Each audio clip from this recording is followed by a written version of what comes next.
All right, let's do this. Leroy Jenkins.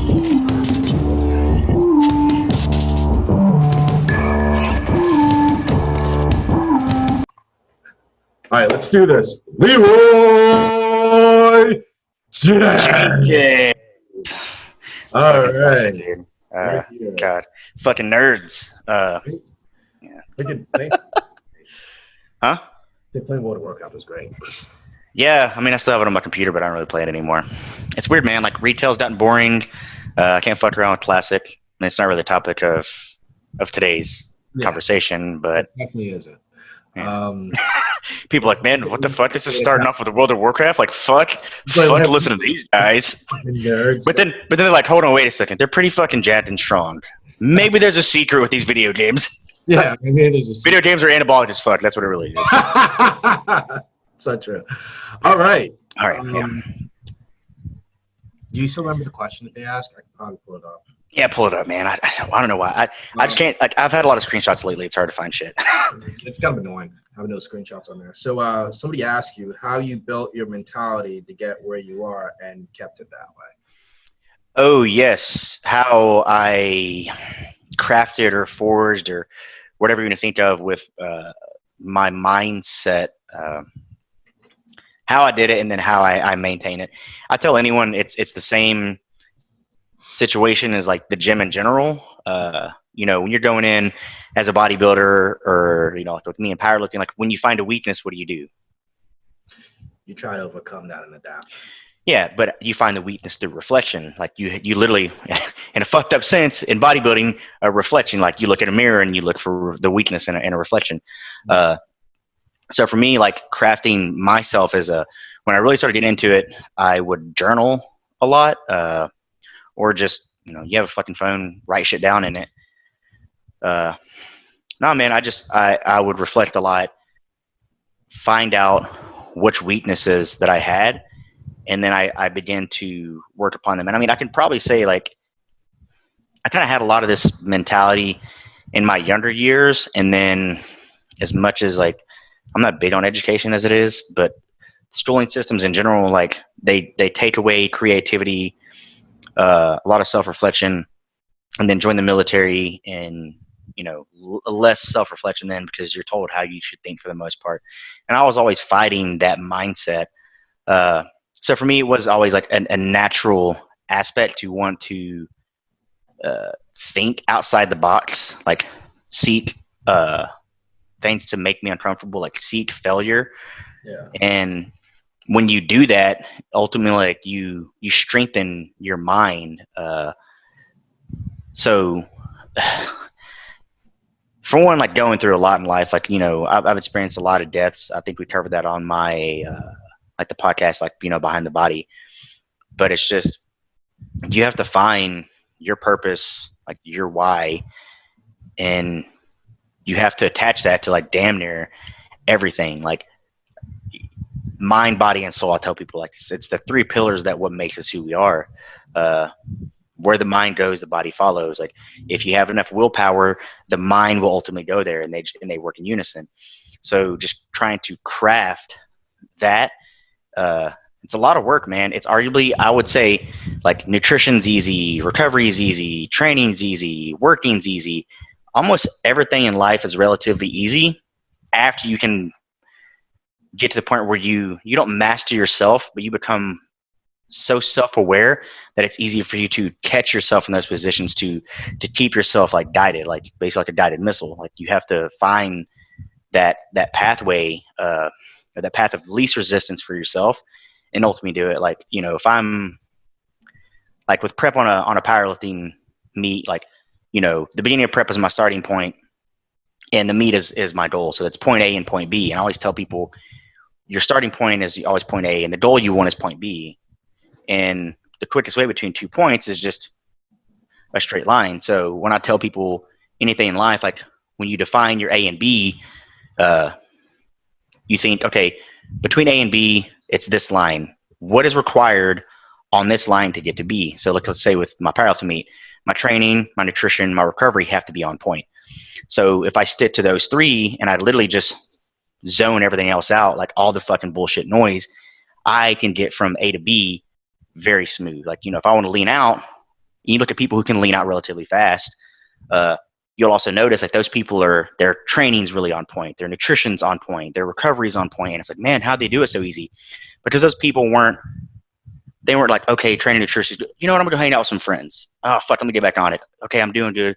You know what, I'm gonna take a little break from my diet. And like that right there, like if you were to stretch that out, would like you'd already be that much closer to point B. It takes a lot longer to get to like yes.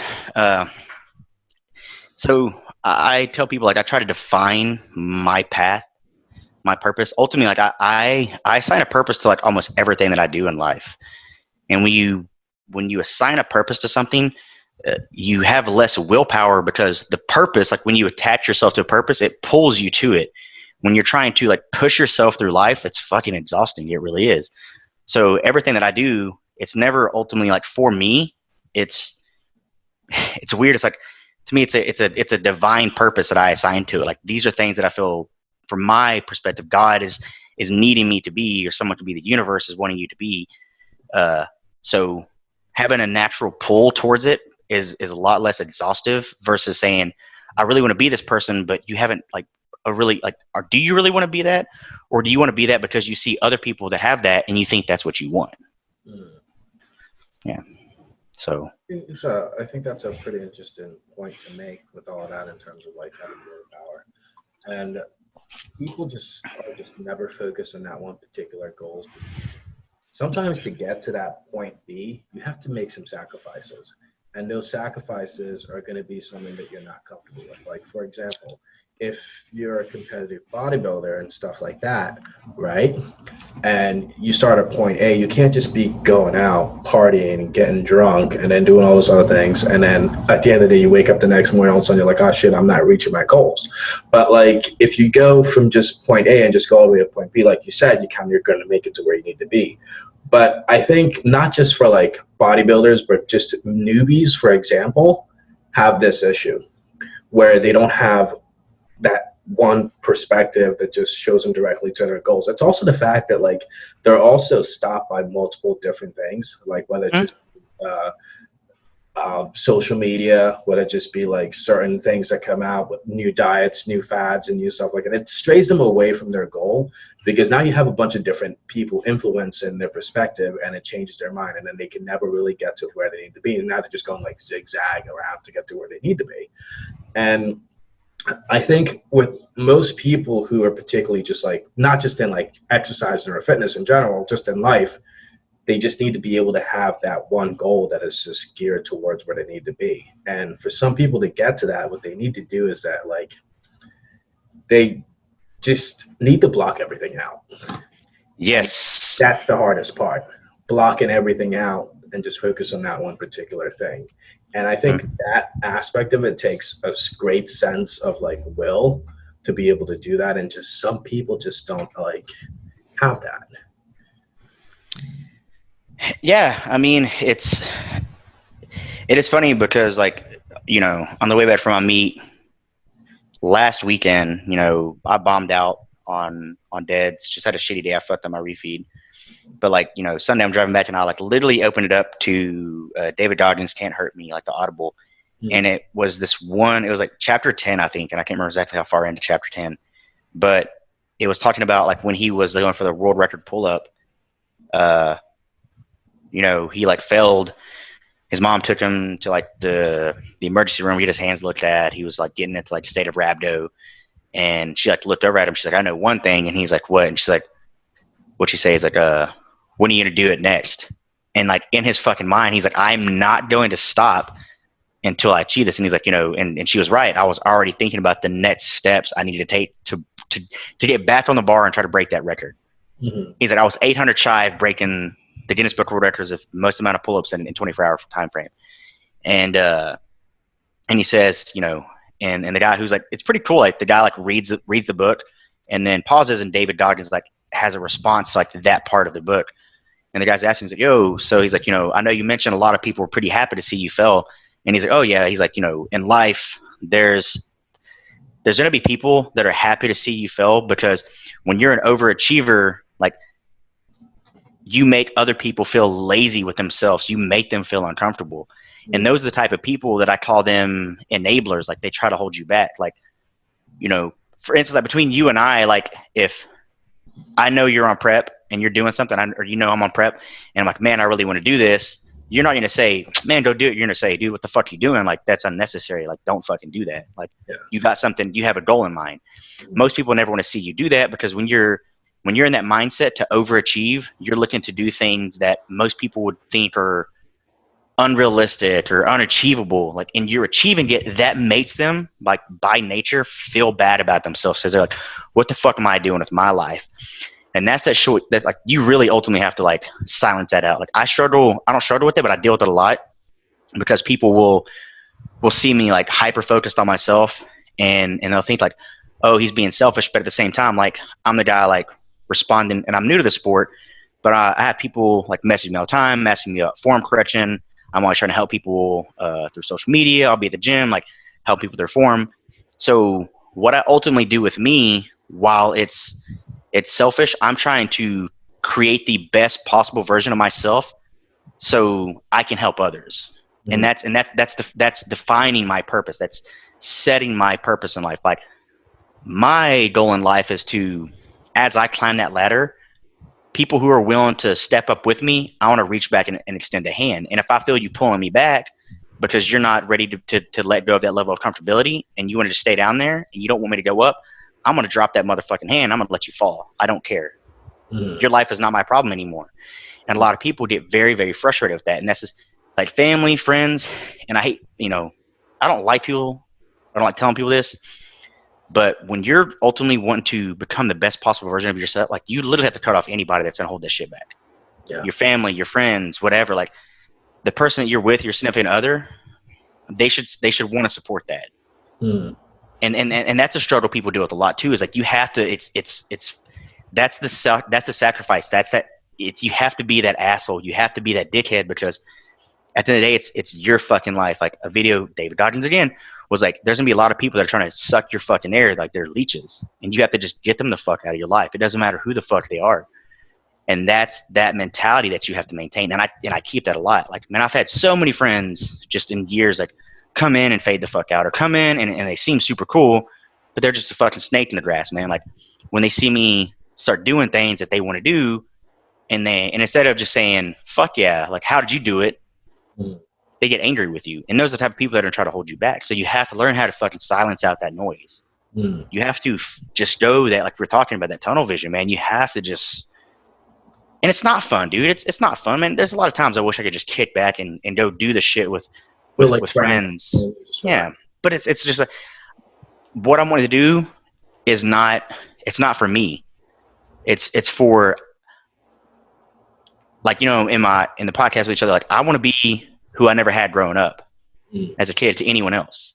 Yeah. I want to be that person. Like, when someone comes to me, I want them to know they can come to me and I can help them with something. So to become that person, man, I got to be a hard-nosed, fucking no shit taken, just brutally fucking honest, straightforward person. I'm very empathetic, but I can't enable someone's bullshit. Like, I'll be empathetic towards you. I can be very understanding, but when I realize, like, you're not looking for empathy, you just want a pat on the back, you want someone to enable your bullshit and tell you that you're good, I don't fuck with that. Yeah. If you got problems, fix them. If it's out of control, let it go. If you need to fucking vent to me and you want a fucking ear, I got that. But the moment I feel like you're just coming to me because you constantly want to fucking drop your bullshit on my lap, I'm going to wipe that shit the fuck off and put it back in your lap. Yeah. So it's very hard nosed, man. It's like, so people ask me, like, but I'll also be the same person, like, I'll give you the shirt off my back. Yeah. So. Yeah, and it's still understandable. I think one of the hardest things I learned when I got into, like, bodybuilding or just weightlifting in general, you ever, like, realize when you first started, you're a lot older than me, but, like, when you started training, you started getting into it, there's always, like, these people who would, like, take jabs at you and make fun of you for doing, like, what you're doing.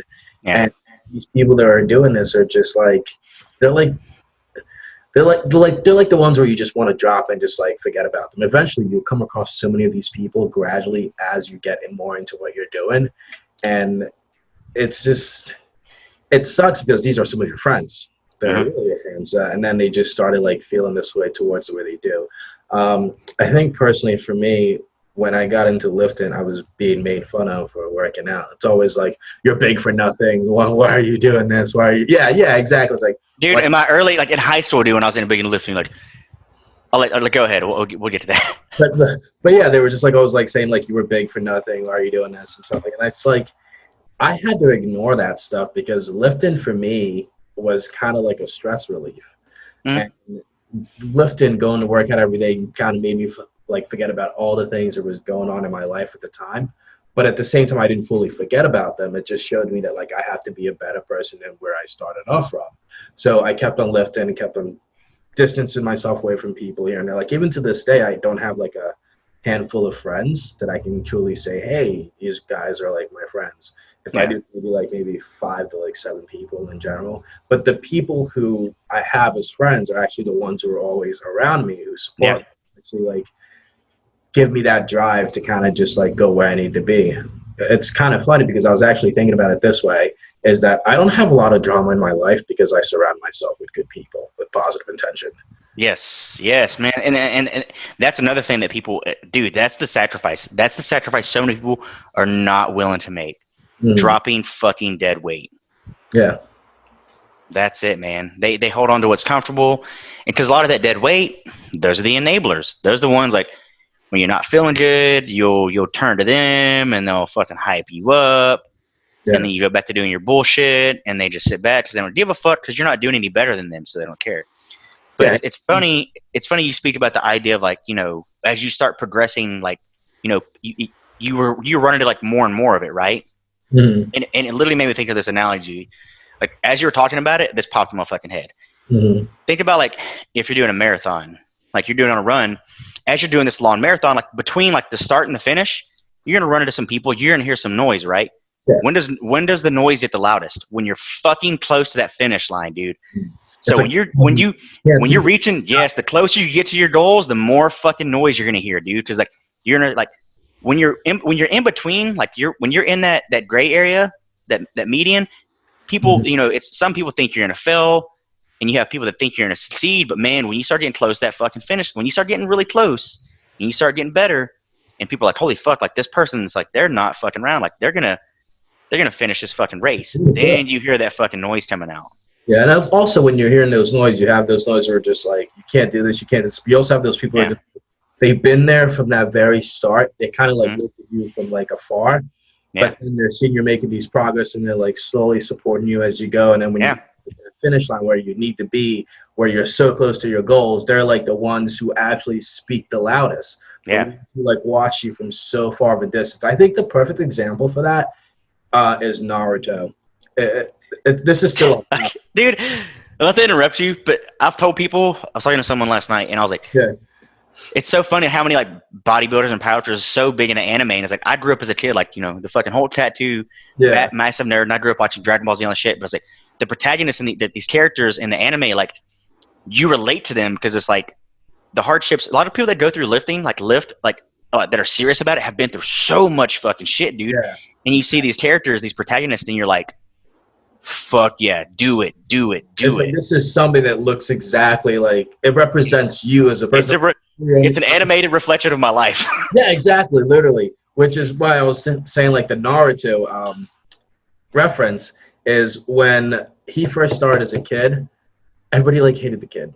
Everybody disliked him. But then like gradually as he got like better, believed in his whatever his motto was, wants to be like Hokage, slowly over time he started getting support, and then so on and so on. Yeah.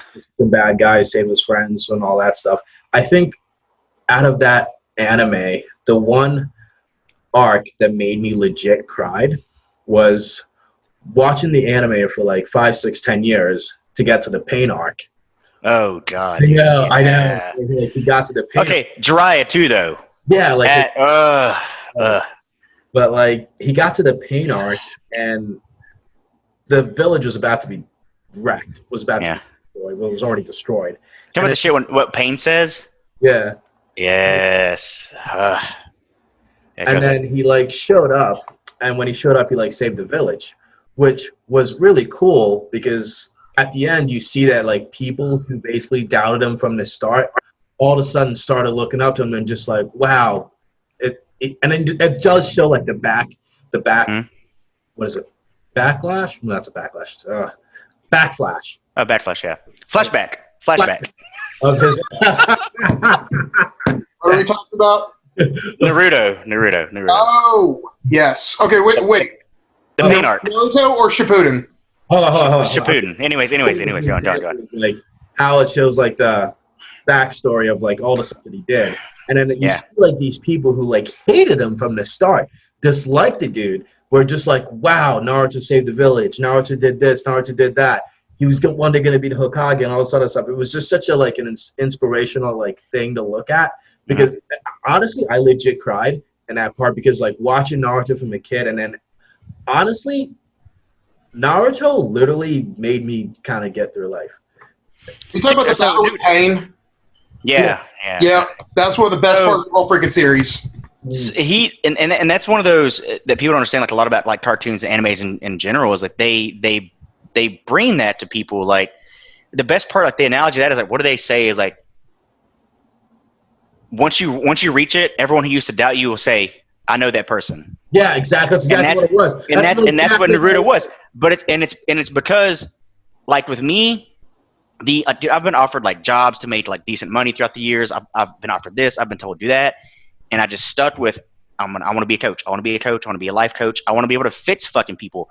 And like me moving into massage therapy, like dude, people will come over and I'll fucking like get them on the table and I'll work on them, and they'll get up and be like, dude, fucking my pain's gone. I'll see them in the gym and I'll fix their fucking form and pain's gone. Pain's gone. I'm Naruto. Pain's gone. Get rid of pain. I'm gonna call myself my massage like Naruto massage, getting rid of pain. No, it's just like what he did as a character is like what I would say can define any successful person. Yes. No matter what the fuck life threw at you, they remained who they were, down to the core. Like they did not let anything shake them. Like shit shook them, but they never let anything break down their child. Because in Naruto, dude, even when he's fucking adult, what is he? He's still that fucking same child. That fucking same child. He never let the world make him grow up. Mm-hmm. And that's ultimately what you have to do. Like, dude, I'm fucking 33 years old, fucking a computer, dude, I still play video games, I'm a big nerd. But when people hear this shit, dude, like I got paid to play World of Warcraft, and like when people hear this shit about me, they're like, dude, what the fuck? Like they would have never expected. I'm like, I've never let that in me die off ever, and I never let anyone tell me what I could or couldn't do. It's the one speech I did on my Instagram was like the acceptance idea. Like I require no one else's acceptance in life but mine. Mm. The moment you can truly accept yourself, you don't need anyone else's. And once I accepted me, like finding my purpose and anchoring myself to that made shit so much easier, because I didn't fucking need anyone else's acceptance. Like that was it. Yeah. And when you build that acceptance just to yourself, you don't need to be validated by anybody else. So your mentality is just so high up to where it needs to be physically strong and mentally strong as well, to the point where like nothing can break you down. So for those who asked a question, for you to build yourself mentally, you're gonna have to go through a lot of hardship. Like dude. Like a lot of hardship, because eventually those will make you stronger. Just like you said one word that people don't realize. You have to go through it. Yeah, exactly. You have to go. You can't just go up to it and turn around and go fucking back to Comfortableville, USA. You have to fucking pound through it. And it's the same, like, I have a fucking poem written about, it's called, like, The Wall. And basically in my poem, I basically walked up to this fucking wall in life, like, the analogy, like, in life, you go up to this wall. And when I run into it, I realize, like, what I'm meant to be is on the other side of the wall. Instead of walking away, I fucking punch. I break myself upon that wall until it breaks. Mm-hmm. When I get through, I heal up. As I make it through in life, I run across them again. And you have to ask yourself, how many times are you willing to break yourself upon that wall to get to where you know you need to be? Mm-hmm. Yeah. Gavin, so we're talking about the concept of building up your mentality to get you to where you need to be and how to keep it that way. From your perspective, how how have you built up your mentality? What, to get through hardships? Yeah. What have I you? mean, I'll be honest. I've been through some shit. Mhm. Like, I've been to Afghanistan. I freaking died before. I was bullied as a child. Like, I've been through some shit. Like, for me, it's just seeing what I've been through and, like, the fact that I've actually I got through it. I'm still the same person. You Mhm. know, it's looking back at what you've been able to accomplish with while still being yourself is probably the biggest key to, how I deal with adversity right now. It's like, hey, if anything I actually, literally after being hospitalized, anything I go through is like cake. I mean, it's sure I go through depression and shit like that, but once you think to yourself, hey, I've been through so much worse than this. It's like I can get through this too. Mhm. Like it makes things so much easier. Yeah, I think Yeah. that's also what a lot of people just don't Because the thing is, a lot of people never. once and like what the key part to it is things that I've gotten through in the past. The thing is, most people, it's like Chuck said, it's like once they get to adversity, they just want to go back to being comfortable. But the problem is they still have to deal with it. It's like that little it just looms over them, and they just don't want to deal with it. And instead they compartmentalize everything. They try to forget about it, and then over time that shit builds up, and then it overwhelms you, and you don't know how to get through it. And that's where most people tend to develop weak Yeah. mentality, which is Yep. depression. That wall gets bigger. It doesn't if you're not one to break Oh the wall no! down. Like it starts out small. It Mhm. starts out small, but the more you try to set it aside, the more bricks you add to it. Yep. You're the one that builds up the wall, just like you're the one that breaks down the wall. You're the one that builds your own adversity. Yeah, pretty much, because adversity is what you perceive it to be. Mhm. The worse that you perceive it to be, and the worse that your perception is, the worse that adversity is going to be, and the harder it is going to be for you to actually either get through or get over that wall. That breaks me down to like that's why I tell people like words, understanding like how like the power of words and learning to like remove some from your vocabulary is so big for me. Like people say, like me wanting to reach over 2,000 pounds in powerlifting. I'm like, oh, that's easy. And people are like, but you've never done it. I'm like, it doesn't matter. It's easy. Me deadlifting 600 plus pounds. Oh, that's easy. People are like, it's heavy. I'm like, yeah, it's heavy, but it's easy. But these people also, they tell you say you want to do something. What's the one word that they always try to throw in there? I'll try. Can't. Can't. Okay, there's the can't and try. You can't do that. Okay, who says I can't do that? Yeah. Because there have been plenty of people that have, especially like powerlifting. They probably were telling Hafthor Bjornsson, oh no, you're not going to beat Eddie Hall's record. And what do? Yeah. I mean, sure, he beat it by a kilo, but he probably had another 10 in him. Yeah. Oh, easily. But it is the idea of it's that level of mentality to like look at something and just understand like it's easy. It doesn't. You don't know when it's going to be easy, but eventually that becomes easy. Like the first time I squatted 600 pounds, that was hard. It's like when someone asked Eddie Cohn, how did it feel to squat like 1,000 pounds? And Eddie Cohn's like, hey, what's your max squat? And someone's like, oh, 600 pounds. The same way 600 pounds felt to you. So for me, the first time I squat something, like it wasn't that easy. Now it's easy. And it's just like, but you have to think like anything in life. Like the moment you think life is like, there's two pathways in your brain. There's hard and easy. When you think things are hard, you start to condition yourself to when something's hard, you just flip that switch. When shit's easy, no matter how difficult it is, your mind pertains it's easy. And it's funny looking at all three of us, like you've, Gavin, been through your fucking bullshit in the military. I've been through my shit in life involved in the military. And fucking Paul's, grew up Paul's been Africa. into war. He literally grew up through war. So it's like, it is funny looking at all three of us in a sense, like, oh yeah, this shit's easy. Yeah. We've been through the shit that breaks people, and we're like, man, whatever. Like Yeah. I've survived that, so this shit's easy. And it's the idea I tell people, like, when you see a baby on a plane and they're like crying, and people are like, oh, why is that baby crying? To that baby, that's like the most pain it's dealt with in life, and it doesn't know how to handle it. So when you see a baby deal with a new stimulus in life, it's painful. And the reality is, like, a lot of people, they have to understand, and I had to think about this as a kid, or like in my early 20s, like, what I'm dealing with in my life is the most painful I've dealt with up to this point. But as I move past that, I'm going to deal with more painful things eventually.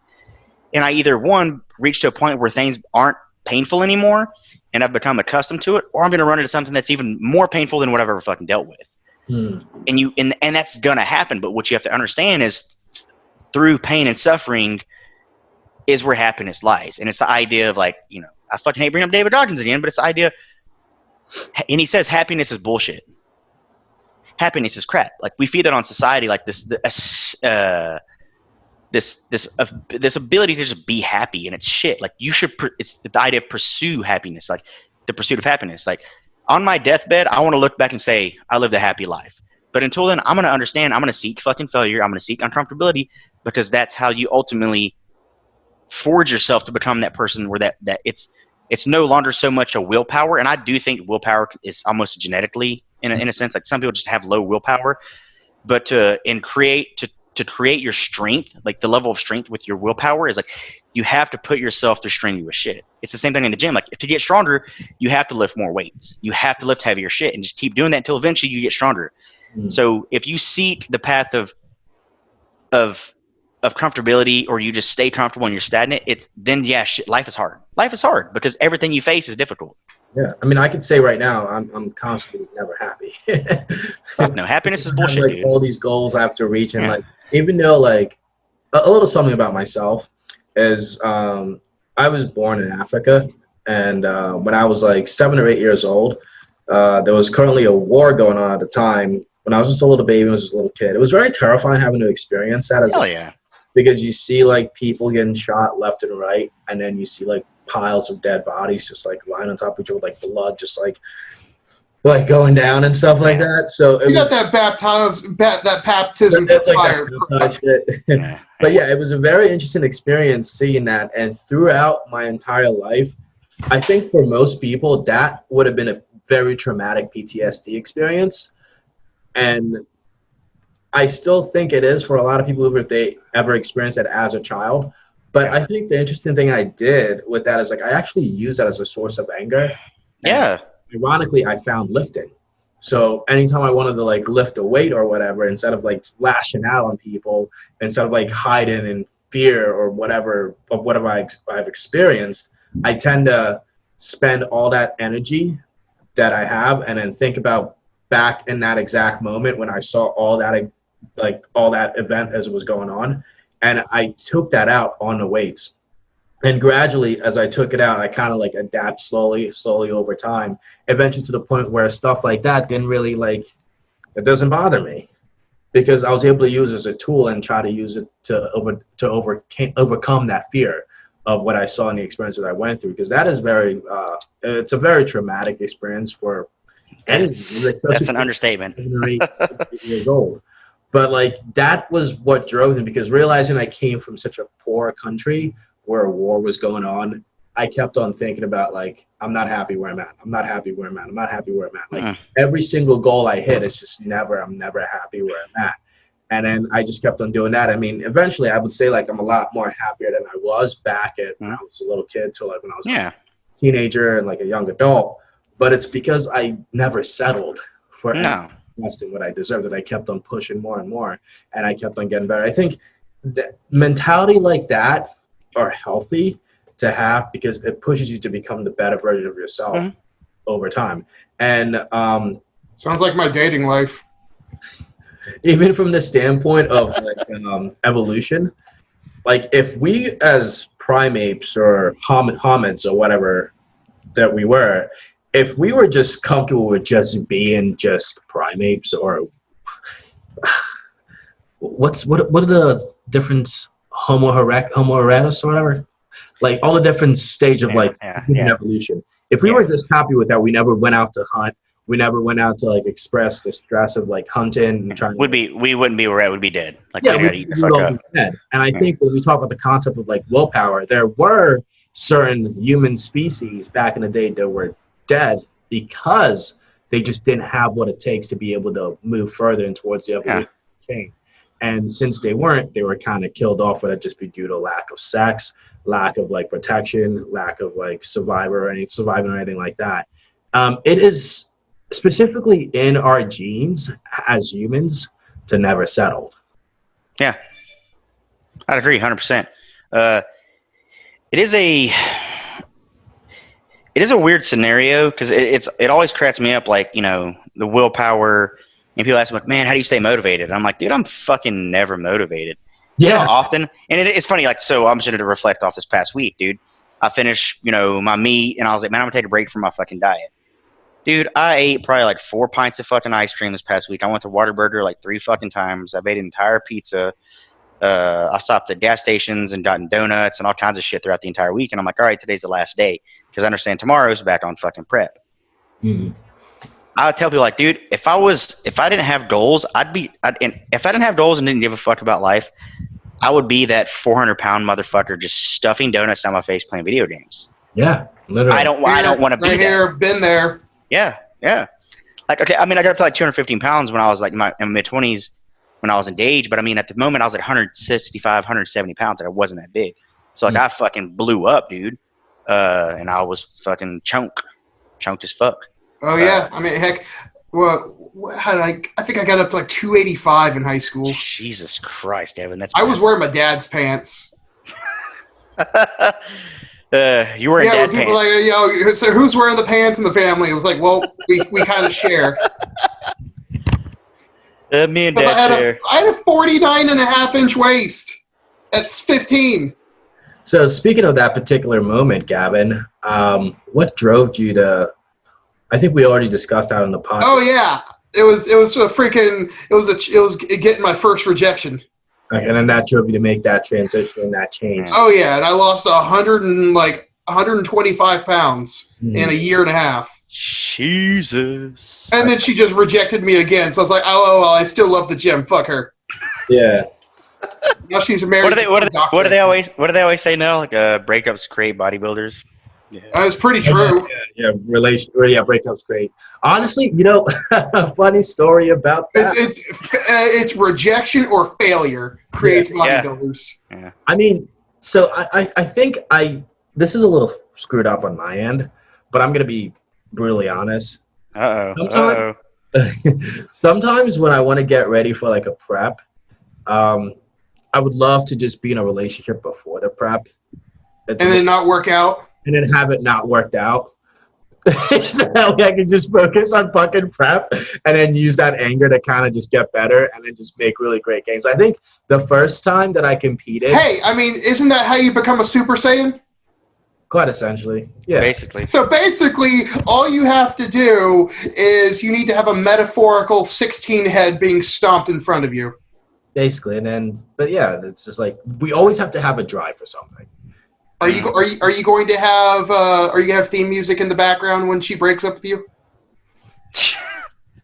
I'm confused. The Japanese version of Gohan going Super Saiyan 2? Oh, I like the dub version better. Yeah, dub version is. Oh no, but the music in the Japanese version is way better. Oh, okay, the Bruce Falcone. No.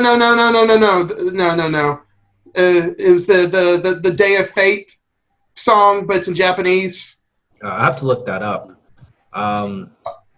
Jonathan Young actually did an English cover of that. It's really, really good because they did it for Team 4-Star when they did their abridged version of it.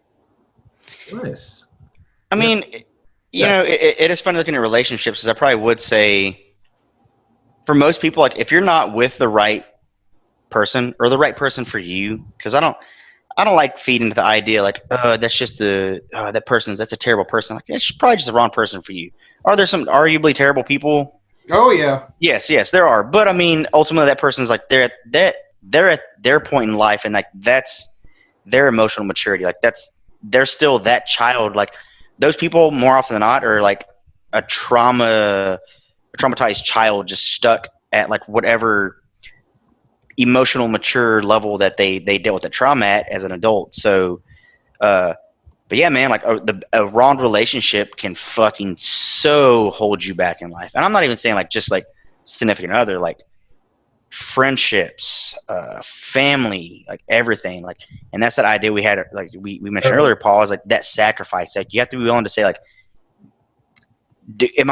is this person, are these people my end goal in life, or is this where I want to be? And if you're not full of, and it's fuck happiness. Like if what you do doesn't bring you joy, like what I do brings me joy. I love what I fucking do. Yeah. That's why I don't give a fuck about happiness, because joy is internal. Happiness is something that's external that you pursue. Yeah. So, but if how you live doesn't bring you fucking joy, then you're either in the wrong fucking field, like the wrong job. You're doing the wrong shit in life. You're dating the wrong fucking people. You're engaged with the wrong people and friendships. And that's something you have to truly understand. Like that circle that you keep ultimately creates who you are. So if you lack willpower, or if you just feel like you're always depleted with willpower, you're probably hanging around the wrong motherfuckers, because you have people who are draining your willpower. Yeah, they drain that shit out of you. Yeah, dude. Like, Jesus. Like, and I've had to be the asshole. Like, I don't want to say be the asshole. I just had to be that person. Like, over the years, I used to be that person that would like reach out to all people, and I still reach out to people and help whenever I can. But people will try to drain that shit from you. And I mean, as I've grown in social media, like I ultimately have people like reach out to me more. Because I used to be the person, like if I saw someone going through shit, I'd reach out to them. And I'm like, man, you know what? If I can really tell someone needs someone to talk to, I'll reach out. But if I can, I've gotten familiar with like, someone just wants attention. I'm like, man, I don't give a fuck about that. Like, get the fuck out of here. Like, go post on social media and look for your fucking white knights to come in and save you. Like, I don't give a fuck about that. I really don't. But yeah, man, you got to learn how to just cut that fucking noise out. Your circle needs to be. You have to trim your own fucking garden. Yeah. You have to fucking trim your own fucking garden, and that's what it boils down to. And some people aren't willing to get out there and just stomp out the insects and cut off the fucking bad buds. Get rid of the weeds. You can be scared because these are people you've known and loved. Yeah. Just going out there and just. And dude, it could be your fucking mom. It could be your father, your fucking brother, people you've known your whole fucking life. And it's definitely my brother. Yeah, dude, I've had to cut off a lot of. Yeah, it is what it is, man. But I've had to reduce communication with a lot of people throughout my life. Oh yeah, totally. And that's what it takes. It really is. Like, if you don't like reduce that communication, eventually, like they're just gonna hold you back. It's like at one point in your life, you have to be like, is this good for me? Is this what I want? Is this going to drive me towards where I need to be? If you know that they're not and they won't, just it sucks to say, like, just cut them off.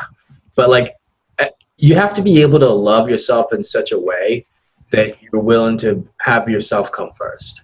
You have to love yourself more than you'll ever love other people. Yeah. People and find that like a very narcissistic thing, and I'm just like, no, it's not. I'm like the most loving, caring individual. How can you pour from an empty cup? You can't. You can't. So, yeah, man, it is funny. Like, it's the same thing as like I tell people, like, people talk about healthy eating, like willpower and that. I'm like, let's say, it's funny, I have my rice cakes right here. But like, let's say, rice cakes, right? But my bag of fucking Whataburger is gone because I fucking threw it away because I ate it. I thought you ate it. So, yeah, let's say like this is, fucking just a giant chocolate shake or something, and this is rice cakes, and I say, okay, my goal is like I'm trying to like lean out and take care of myself, and I know this is what I need to eat, but this tastes better. People's like, man, it's really hard. It's that fucking simple. It really literally is like, here's what you do. Don't do it. They'd be like, the people who do that, man, that might be an extreme. Fuck it, I don't care. It might be an extreme analogy. I don't get the dude, okay, some guy like rapes a girl, and someone's like, if the guy uses the excuse, man, but she was right there, and like, it was really hard to not do it.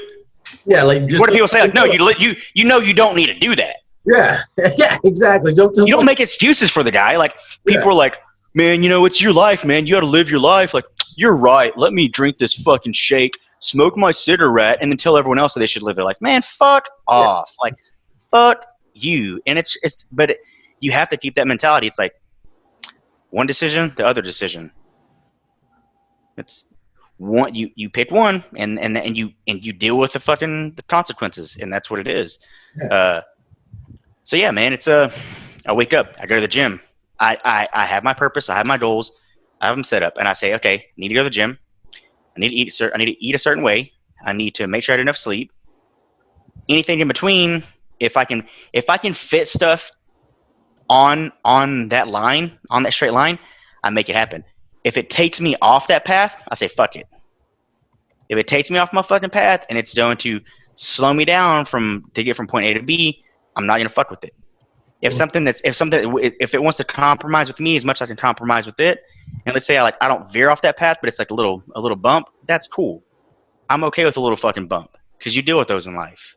But I'm not willing to take time off my fucking path to go way the fuck out of the way.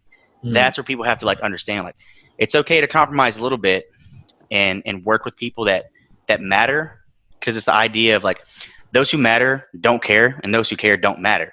So the people in life that actually do matter to you, they're not going to fucking care when you're focused on your goal, because they're going to be there. They're going to be the people at the very end of the fucking past the finish line, fucking cheering louder than everybody else. Yeah. Yeah, exactly. But yeah, I mean, quite essentially, if you want to be, I always have to look back at the picture. I can kind of remember the time. Oh yeah. It is. Yeah, if you really want to build your mentality and to get to where you need to be and keep it that way, you're gonna have to sacrifice some stuff. Yeah, it's the same. It's the gym, dude. If you want to get stronger, you do it every day. This mentality is something I practice every day, man. And it's and it's you become the cool thing about social media. Social media has a plus and a negative. For people that are using social media in the proper way, there's a lot of people who use social media. There's dudes and women alike who fucking follow people, and it's they compare themselves to that people, and that's the worst fucking thing. Then you have people like us who we create friendships like this, but we're also people that keep each other accountable. And that's what you have to do. The people you associate with life have to be your accountability buddies, is what I call them. People who are to be I get what you're doing, but that's fucking stupid. I'm going to support you if you want to do it, but I'm telling you, you're being a dumbass. Yeah, it's dumb. When I try to get the chicks, they're not my type, and you're just Paul, stop. Stop. Okay. Gavin's doing something. Gavin, that's not the best decision. Don't fucking do that. No. And we're usually right half the time, and then yeah. Person goes through it. Well, 99% of the time, it's Gavin, no, she doesn't like you that way. It is. I'm the old guy. Listen to the fucking old guy. I've dealt with it enough. Well, I will say this: I know a lot of people way older than me that give the worst advice. I know. You just gotta be able to. But you also have to look how they live too. That's a pretty big indication of what type of person they are. I think that's stupid. I think for me, I follow people and I look up to people who that inspire you. Not just that, but they say they're gonna do something, and they do it. Versus people who say they're gonna do something and they don't do it. Which is why, when in terms now, I know how I take away the women that I want to be with or kind of date or enjoy.